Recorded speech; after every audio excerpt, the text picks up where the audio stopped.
Hey guys, it's been quite a while since I posted on my YouTube channel, but recently I decided to start posting again. I made this amazing jiggly flan that y'all will love to try. Stick around to get the full recipe and tips to make your life 10 times easier when making this. So first we're going to make the caramel that goes on top. You'll need to put the sugar into a pot with water that just covers the sugar. Let the mixture bubble until color forms. Quickly start swirling the mixture. Don't put on the heat for too long as it can develop a bitter flavor.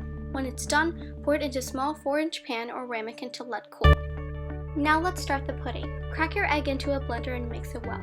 If you don't, then your flan will have spots on the side. Then add the sugar, salt, and vanilla extract and blend that.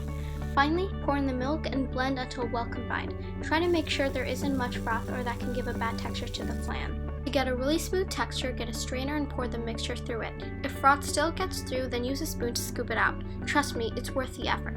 Get a larger pan and put the flan in the middle.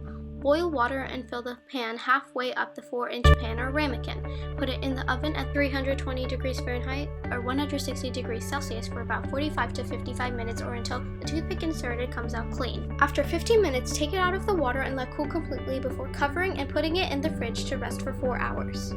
After 4 hours, use a knife along the edge and flip it over using a plate. The caramel should spill over the sides and the flan should jiggle. After all that waiting, you can finally dig in. It's smooth and creamy, everything you want in a flan. I will leave the ingredient amounts in the description box below. Enjoy!